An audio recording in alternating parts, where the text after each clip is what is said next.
เอาสบายดีเด้อทุกคน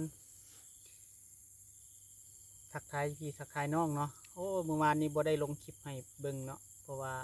พาภารกิจหน่อยหนึ่งวันนี้จะพามายามรอบดักป่าคือเก่าพี่น้องพาทุกคนไปติดตามมึงเด้อรอบดักป่าเขาบอนหมายใจเด้อพี่น้องเด้อไปติดตามน้องกันเบิ่งที่มานบ่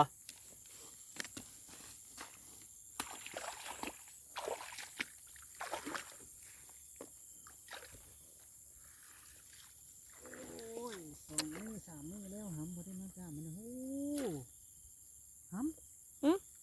ถือสัตว์ประหลาดไงมากินปลาเขาว่าพี่น้องเบิ่งดูนี่โอ้งูเขากินปลามีกินปลาดีเลยครับ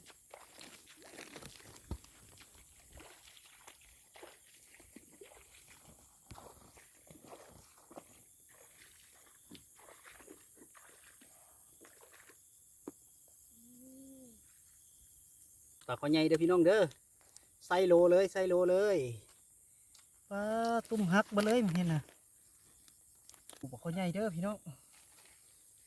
เอ้ยปลาขอใหญ่เด้ออุ่นใหญ่ก็แข็งเลยเอาตึกเอารุ่นต่อเด้อพี่น้องเด้อรุ่นมึงดูหน่อยนี่เป็นอะไรรุ่นมึงดู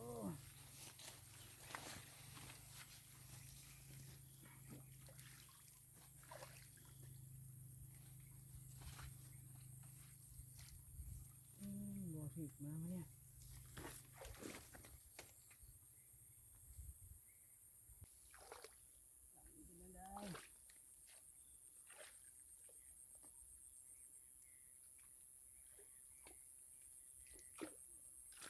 นี่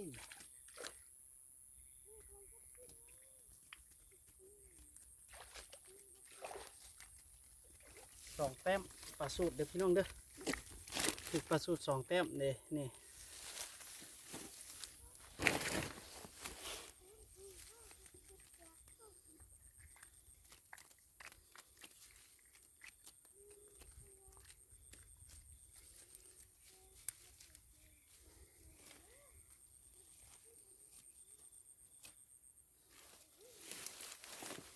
ถึกปลาสูตรสองแต้ม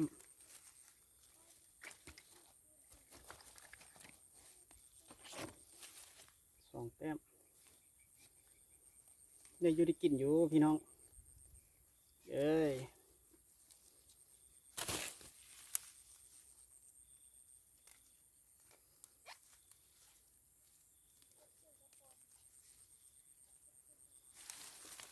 เอาใส่น้ำกันเติมตักไว้สิ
ไปอีกหลังหนึงแต่กระโตพี่น้องอีกหลังหนึ่งคุณดูหลังนี้เป็นเลยโอ้ตายแล้วโอ้ถ้ากันตายฟูแล้วพี่น้องเฮ้ยคุณตายมัดหลังเนี่ยจนเหม็น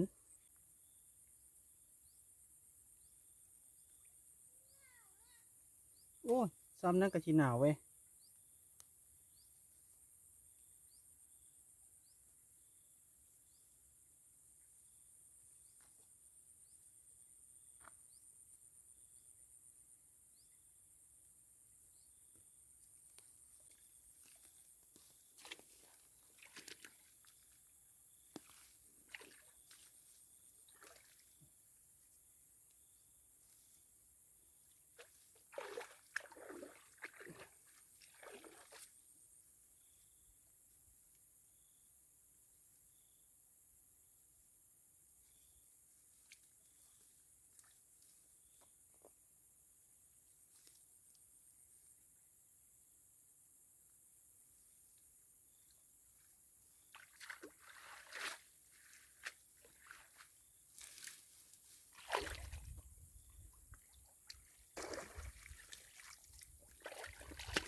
ไม่ใช่นะลอกไม่ใช่นะ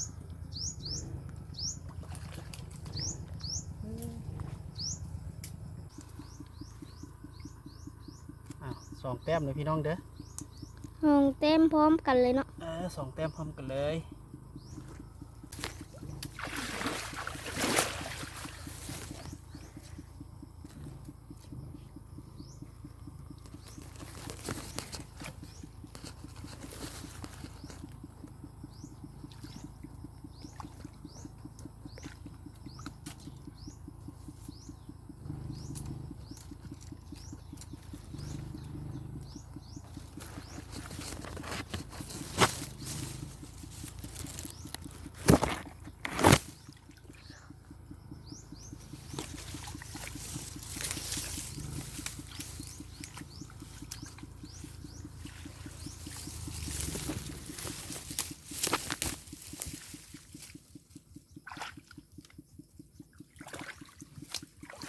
เอา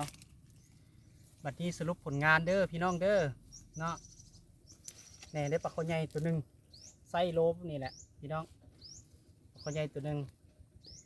มีแต่ฝากพี่ฝากน้องเนาะกดติดตามกดไลค์กดแชร์เด้อพี่น้องเด้อเพราะว่าบาวบัดมายามกับทะลุทุเลน้ำท่วมตุ้มเบิดก่อนสิบ่ได้นะน้ำท่วมตุ้มบักหลายๆรังใดก็ท่วมเบิดในย่ายตุ้มขึ้นใส่ไหมเอามีแต่ว่าพบกันใหม่ในคลิปหน้าเนาะพี่น้องเนาะสำหรับคลิปนี้สบายดี